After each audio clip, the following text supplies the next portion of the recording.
Pape Sané alors Oumar dama lay dénk lengay rek bàyyi la nga doxal.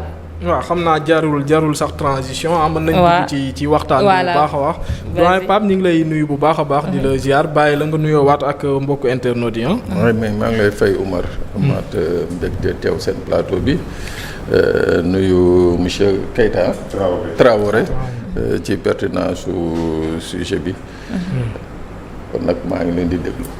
xam naa waxtaan bi dañ koy commencer ak l'affaire Madiambal Diagne bi nga xam ne le tribunal de Versailles am na dogal bu mu jël rek. dañoo dàq nag li nga xam ne mooy verdict bi ba le 3 février 2026 mais Madiambal mu def benn communiqué rek di jàpp ne actuellement moom am na première victoire ci li nga xam ne mooy état du Sénégal. Première victoire bon c'est relatif xam nga nag dafa nag am na li nga xam ne ci wàllu justice ça se passe dans tous les pays. Comparution. Mun nga ñëw le parquet ou bien le juge ou bien les parties moo xam avocats yi am nañu possibilité jusqu'à 3 reprises.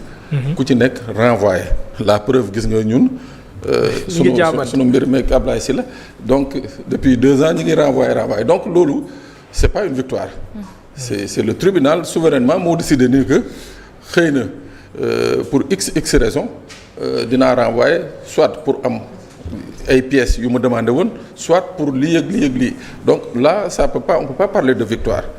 waaw on peut pas parler de victoire. wax dëgg yàlla ci pièces yooyu nga xam ne voilà tribunal bi jàpp na ne am na ay manquements yu nga xam ne ci dossier bi loolu ban jàngat nga ciy def état du Sénégal dafa gaawtu ci li nga xam ne mooy l'affaire Madiambal Diagne wala boog dossier yi ñu waroon a teg yëpp teguguñ ko.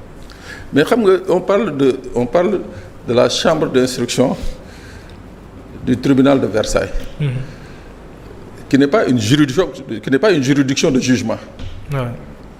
De juridiction de jugement.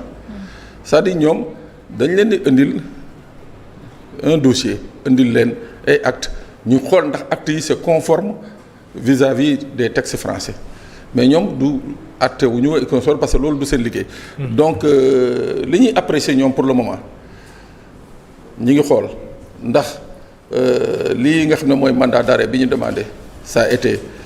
Fait dans les règles de l'art apparemment oui sinon duñ ko doon arrêté su doon le mandat d'arrêt n'a pas été fait dans les règles de l'art par les autorités sénégalaises kon Madiambal duñ ko arrêté.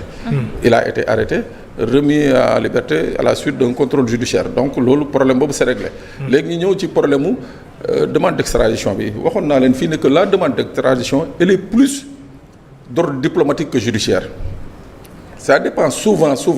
de la nature des relations yi nga xam ne ñaari dëkk yi nañu am bu dee yan intérêt moo dox ci ñaari dëkk yi on a parlé la dernière fois du cas de Doro Gueye. Doro Gueye c'est pas un politicien. C'est un homme d'affaires et pourtant depuis lors mu ngi France pour une affaire privée. Parce que moom privé ñoo séq donc ba tey jii on l'a pas extradé.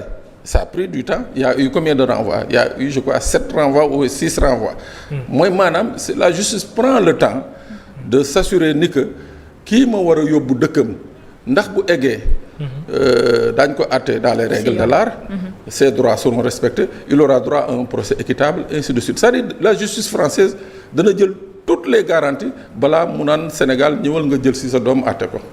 ci garantie yooyu bokk na ci ñoom li ñuy sàkku rek muy procès bu nga xam ne bu équitable est-ce que tamit justice française am na droit di impliqué wu ci li nga xam ne mooy suñu ay juges noonu la ñuy doxalee ci wàllum àtte. non c'est pas une implication c'est-à-dire xam nga au nom des droits de l'homme balaa ngaa jël nit di ko yóbbu di ko jébbal moo xam dëkkam wala beneen dëkk il faut que mu leer la ni que bu fa eggee lépp luy àq ak yelleefam dañ ko respecté.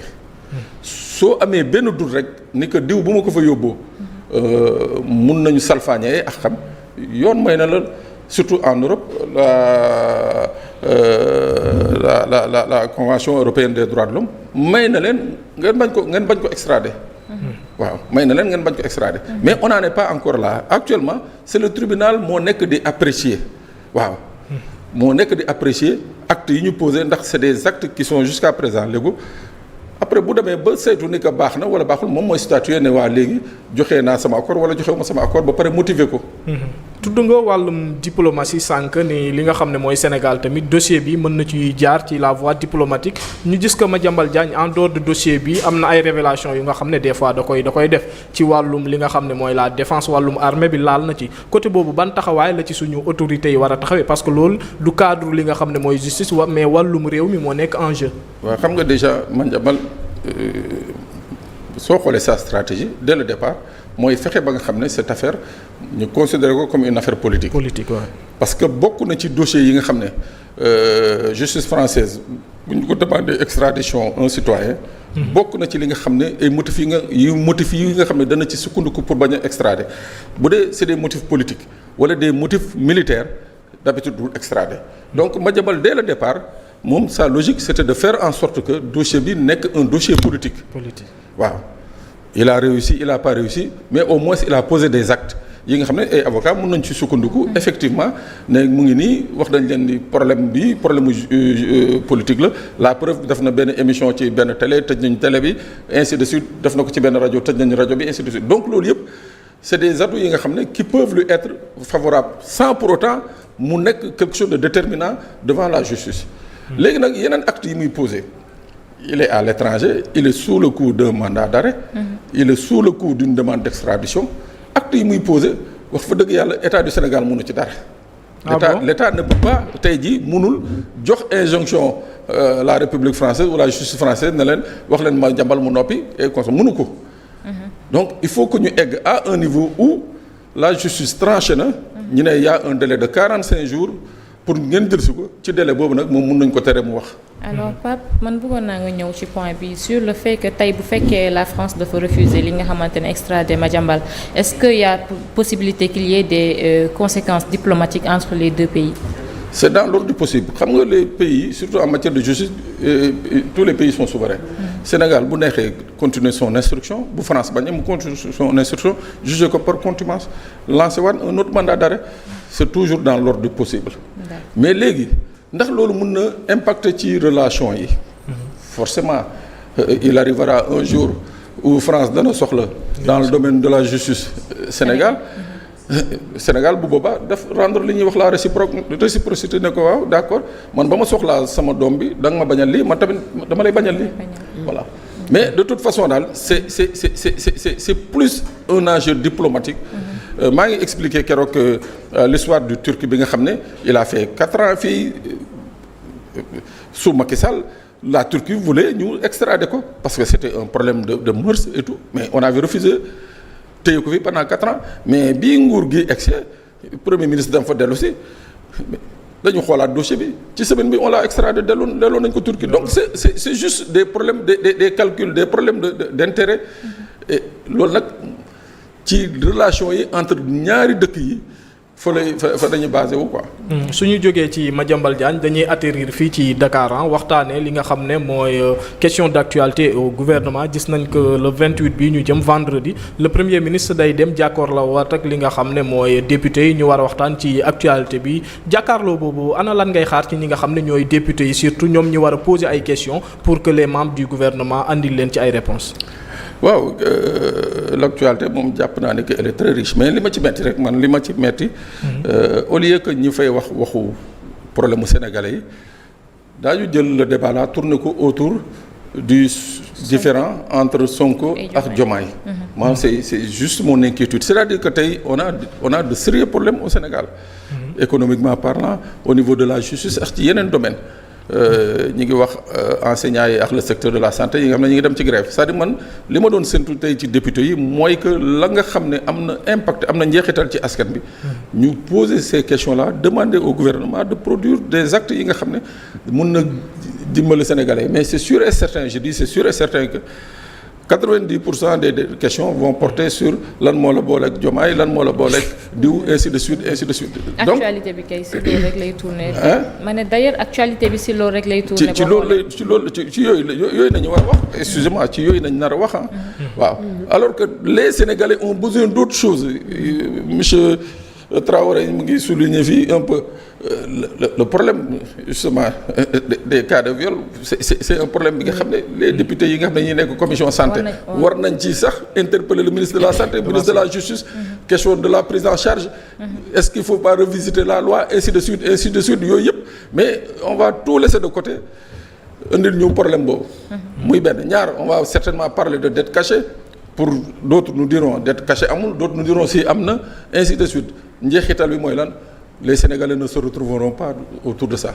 Man jàpp naa ni que daal les questions principales sont liées à la justice, la bonne marche de la justice. La nga xam ne moo fi xawoon mooy c'est morts et blessés ñu xam fan la ci justice toll. Économiquement les familles seen niveau seen pouvoir d'achat est-ce que daañu fexe ba nga xam ne dana egsi à un niveau où toutes les familles pourront effectivement vivre décemment.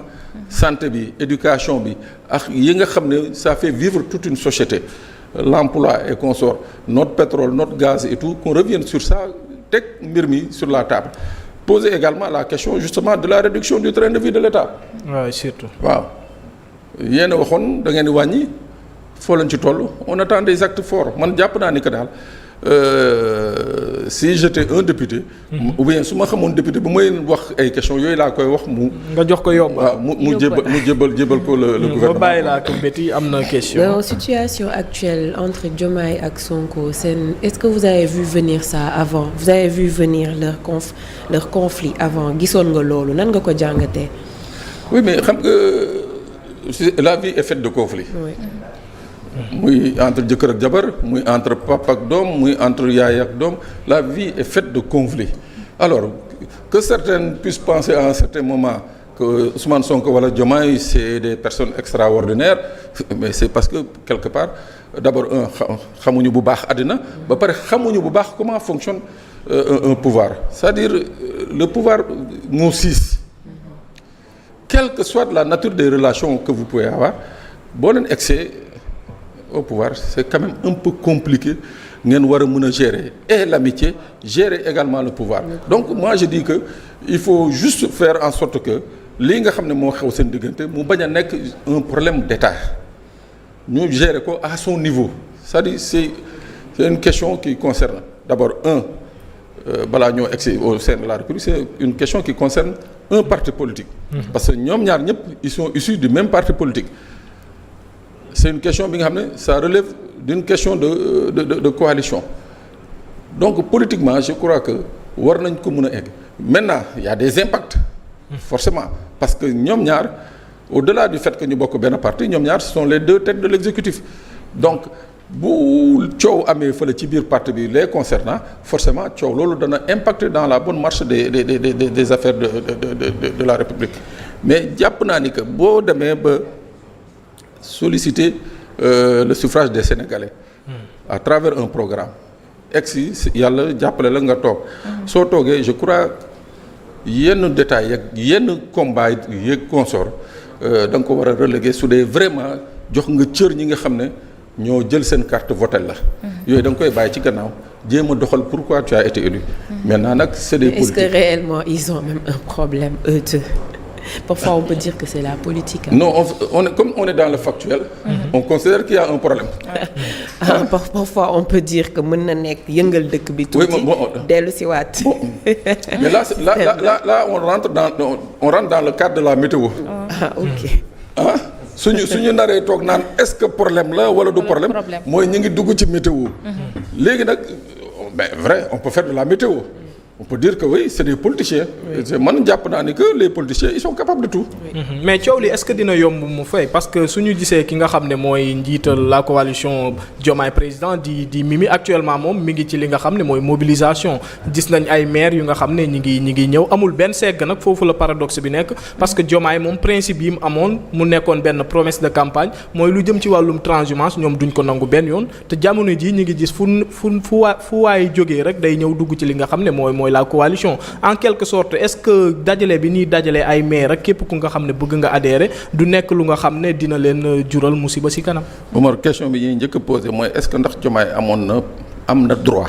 waaw folle Aïda Mbodj fal Aminata Touré.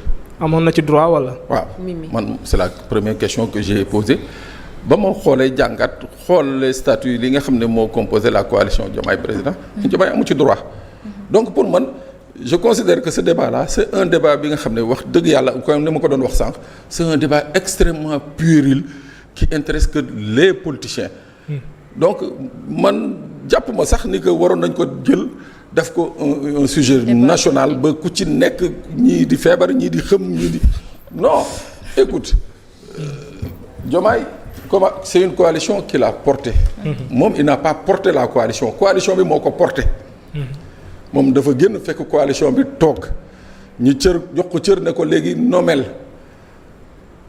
tànnal ñi nga bëgg mu tànn ñi mu bëgg il n'est pas leader il n'est pas le président de la coalition il fait pas partie de la conférence des leaders donc man jàpp naa ni que tey jii ñii nga xam ne ñoo waroon décider mooy la conférence des leaders mais léegi comme moom dem na ba jël sur lui la responsabilité de signer un communiqué bon signé wu ko au nom du président de la République signé wu ko au nom du secrétaire général de PASTEF signé wu ko au nom du président de la coalition Diomaye président signé na daal Bassirou Diomaye Faye pour man à partir de ce moment rek damay jàpp ni que wax fa dëgg yàlla c'est un débat bi nga xam ne ñun ñoo koy jox de l'ampleur man jàpp naa ni que la logique aurait voulu tey moom mu signé man Diomaye président de la République wala man Diomaye président de la coalition Diomaye président man maa fi teg Aïda Mbodj léegi nag le problème il est là est-ce que ça répond à justement li nga xam ne moo doon ses promesses je reviens encore à ce que je dis tout le temps Omar amul benn politicien bu naan la tey weex na suba nga laaj ko mu ne la weex na danaa la noo xaw na weex c'est-à-dire les promesses comme on le dit su ni ko Wade doon waxee n'engagent que ceux qui y croient léegi nag pour x raison nee na coalition bi moo ko gënal astafurlah il l'a pas dit mais acte yu mu posé coalition bi apparemment moo ko gënal Pastef parce que bu leen fàtte ni que moom bañ ko falee ba mu waatee ba pare dafa ñëw ne moom day dindi tekki nombu tànkam ci Pastef au poste de secrétaire général démissionné wul de Pastef mais il démissionne de son poste de secrétaire général pour être au-dessus de la mêlée waaw yow parti bi nga xam ne 10 ans durant moo la suqat pousse la taxaw la ba ñëpp xam la parti boobu tax ba nga nekk candidat parti boobu tax ba nga falu nga ne yow mun nga parti boobu geler tes activités ba pare di def ay activités politiques ci coalition c'est pas raisonnable moo tax quelque part sa question mooy est-ce que il y a problème c'est vrai on peut dire que voilà c'est encore de l'imagination des politiciens. léegi Pape concernant li nga xamante ne moo nekk divergence interne bi ñu nekk di seetlu est-ce que mun na fragiliser li nga xamante ni moo di projet bi nga xamante ne Sonko porté na ko depuis presque 10 ans rawatina tey bu fekkee si c'est le cas ci kan moo perdant bi ci ban côté la nar a nekkee soit si Diomaye wala si Sonko. pour dire vrai ñoom ñaar ñëpp su dee effectivement il y a des problèmes. ils sont tous les deux perdants. parce que on peut pas imaginer. maa ngi gëstu fan yëpp depuis plus d'une dizaine de jours ban dëkk la moo am au sein de l'exécutif deux coalitions j'ai jamais vu dans l'histoire politique du monde bon ñoom nag comme sénégalais impossible n'est pas sénégalais xëy na ñoom ils peuvent tenter waaw xëy na ñoom ils sont en train de tenter l'expérience d'avoir deux coalitions au niveau de l'exécutif mais quoi qu'il en soit ci ñaari coalition yi dana ci am benn bu nga xam ne moom dana yóbbu moromam waaw bii yóbbu moromam nag dana yóbbaale njiitu coalition beneen bi mooy donc su dee on est dans la réalité des faits mooy que y aura quelqu'un qui va perdre forcément mais nii tous les deux ils perdent parce que tey à quoi cela a servi pendant 10 ans ngeen xeex à quoi cela a servi que des gens qu'on ait arrêté plus de 1800 personnes plus yi fi xew yëpp et qu'au bout du compte yàlla may leen li ngeen bëgg ngeen ñëw taxaw di discuter sur un problème de coalition ou de parti Moi, je crois que quelque part. il faut qu'on respecte un peu les Sénégalais. Ousmane Sonko li muy woote muy li nga xam ne mooy état parti moom jàpp na ne waa Pastef ñoo war a nekk au cœur du régime te le contraire lañ commencé gis sooy xool ñi wër presque président Diomaye yëpp ñi ko gën a jege mën nañ ne ay nitu système bi la est-ce que ki nga xam ne mooy le président Diomaye nekkul di ko isolé en quelque sorte ci li nga xam ne mooy parti bi ko tabba bu mu yegsi fii. parti bi moo ko désigné Sénégalais yi tàgg ba ko. sur la base d'un programme. léegi nag moom président Diomaye il est comptable demain en 2029 devant les Sénégalais ndax la nga xam ne moom lañu diggaale woon ak Sénégalais yi. war na ko def je pense que oui war na ko def au nom de la rupture prônée loolu laa jàpp. war na ko def mais léegi su dee jàpp na ni que moom transhumance bi. ña nga xam ne ñooñu lañ doon xeex démb jàpp nañ ni que ñooñu ce sont ses meilleurs soutiens. Eh bien moi je dis Oumar y a pas lieu de créer ay problèmes. 2027 il y a des élections locales. na coalition bële dem na coalition bii dem. ñu xool. mais en attendant fii ak 2027 on va encore plonger le Sénégal.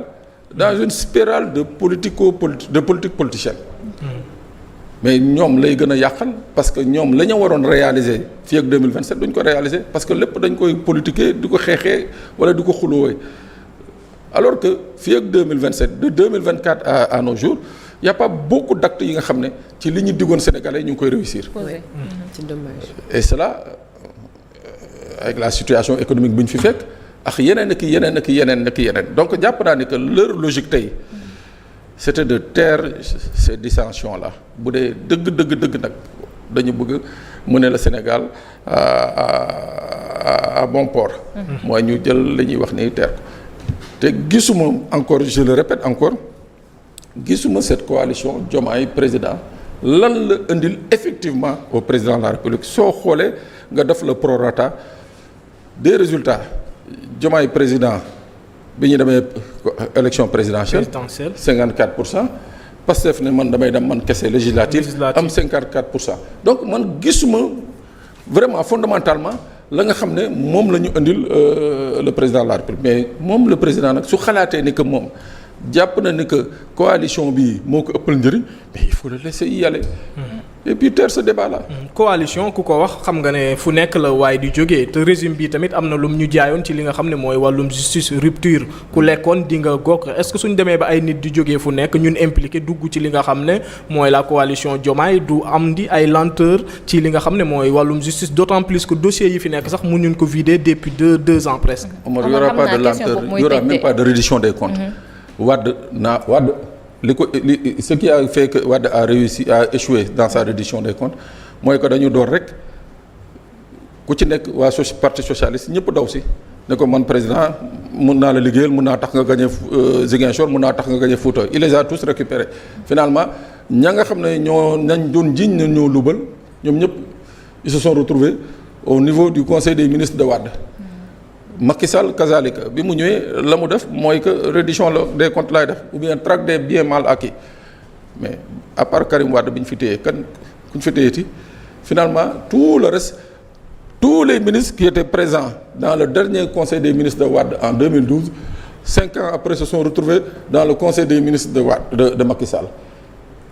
Résultat est-ce que y a eu reddition y en a pas eu bii it suñu commencé di favoriser la transhumance. mooy que y aura pas de reddition des comptes il faut qu'on arrête de leurrer des Sénégalais. la question des morts ni ko justice di traiter actuellement parce que manifestation yi je rappelle que li ñu jot ci ay xibaar mooy am na plus de 80 morts mais actuellement côté boobu tamit yow ban appréciation nga ciy def.